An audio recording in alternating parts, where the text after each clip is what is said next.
Well, howdy, it's Leslie Hassler from Your Biz Rules Business Coaching, and we're coaching from the carpool, getting a little bit closer to the 2:30 part of 2:30-ish here, Monday through Friday, most days. Because, life is what it is, and some days I'm indisposed. In fact, tomorrow, I might not be on. I actually have a meeting with the City of Plano and Plano Chamber of Commerce to talk about Small Business Saturday. So I'm excited. That's a really fun conversation that I'm looking forward to. So I probably will be in the car on the route to that, and I won't be with you because I won't be in the carpool. But that's okay. We'll catch back up very shortly thereafter. We've been talking about hiring your rockstar team all week long, and hiring is one of those decisions that way too many entrepreneurs put off for way too long. And we've been talking about the reasons why. A, you may not feel like you have money. B, you don't feel like you have the time to train somebody. C, you're afraid of hiring the wrong person. I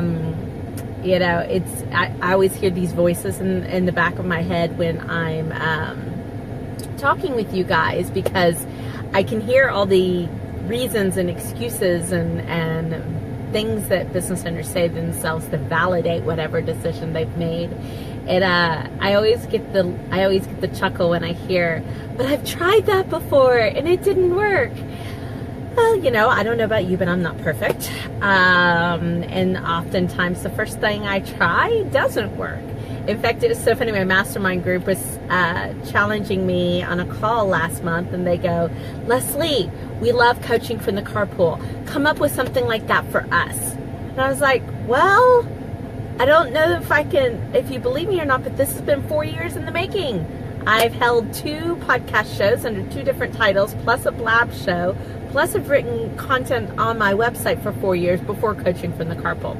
So I don't have the magic pixie dust. I'm just maybe anything more than just keep trying. If it didn't work the first time, try again, and go from there. So that's the motivation part, I guess, for today. I'm going to crack myself up today, evidently. So we get to really how to clone yourself. And I call this the mini-me stage. I love mini-me's. And in my brain, because I guess I'm really goofy today, guys, I think of Despicable Me and all the little minions running around, and all the different personalities, and how when Gru doesn't really give them great direction or isn't specific enough, they kind of run off and do the craziest things, and he has to clean up, and you just have all these little things. So maybe you can see your own little minions dancing around, because that's what they're doing. So how do we create our home in our business? How do we do it well? I mean, that's really the case here. There's some things in a business that I think you don't need right off the bat. For most small businesses, for most service-based businesses, I don't think you need a mission and vision statement or value statements to necessarily hit the ground running. They're nice to have, but I find for most small businesses, you're just figuring out who you are in the world, and it's really hard to pinpoint or commit to something there. I've had one startup that I'm working with currently that has 4 owners. We did that work early. And the reason why, and here's the difference, because I've told you, if you've been watching Coaching from the Carpool for any length of time, I've said this more than once, I'm sure, that you are your small business, right? That people don't buy from logos, they buy from people. And so for so much of your small business, you are going to attract people very similar to who you are into your business. And so you don't need the formality of mission, vision, value, right? But in this case, where I have 4 owners, 4 co-owners, we needed it because the business itself, because it had 4 co-owners, needed to have a personality. Like, we needed a ruler, a measuring stick by which to gauge everything. And I've got to tell you, those values pop up all the time. This happens to be the one night client that I have. I don't do it very often. Last night we were talking about above and beyond. because that's one of the values is above and beyond. We're like, how do we take this to that above and beyond? How do we make sure that we're doing those above and beyond? What it would look like when they called us? What would it look like when they, we were in their homes or things of that nature? That's how one value is just really there. So values start to come in a little bit more into place when you start needing to hire. Because it is that you are shifting the persona a little bit. They can be your values, guys. They can be your values. No problem with that.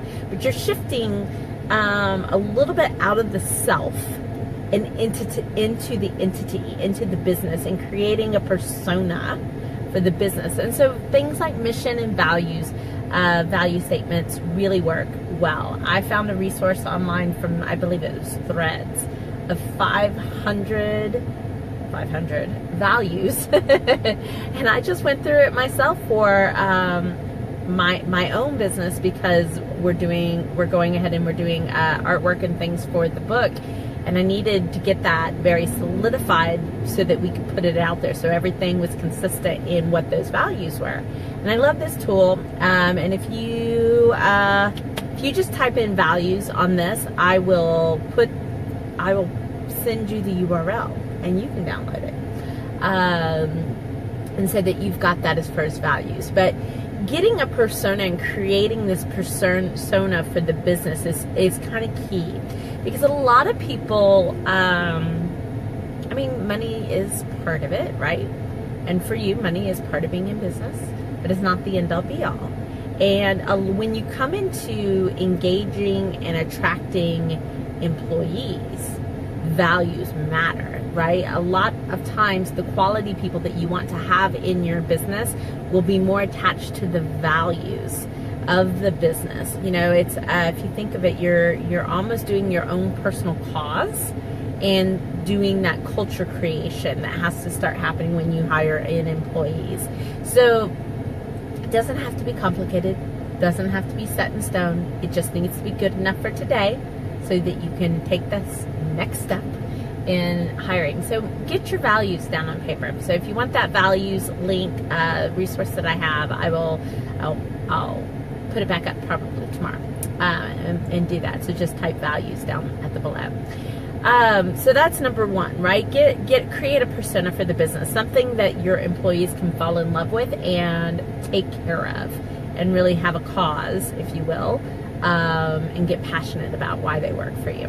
The second part of it is you need to start documenting. It doesn't have to be hard. It doesn't have to be complicated. You know me, I like working documents. I don't like beautiful, pristine documents that nobody wants to touch or write or make notes on. I'd rather have the written up, the marked up, the no, we didn't like that version, because it psychologically tells people that we can improve and we can innovate in that area. But whatever it is you're doing, if you're, my viewpoint is I think you should get rid of your administrative tasks first. As a service-based business, hire those out first. Is if you are doing a job and you think to yourself, man, this is not where I need to be spending my time.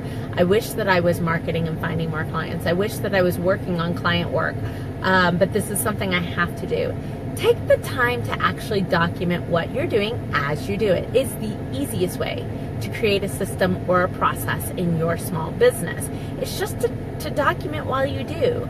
I think this is probably my vantage point, because my clients work on their own systems, is I'd rather have them document step by step over a period of time than feel like, oh my gosh, now we've got to document all of this stuff all at once, and it takes you out of your business really fast. So here's how I would suggest you document. One, you get either a notepad or you open up a Word document. It is really simple. If you're a hand writer, then write it down. If you're electronic and you can handle the technology, then open up your Word document. And I just want you to do step one. Go to this program. If that's where you're going, go to the program, right? Step two is, if it's open up this file, you're going to fix this and this and this. Well, take a screenshot. Most computers nowadays have snipping tools.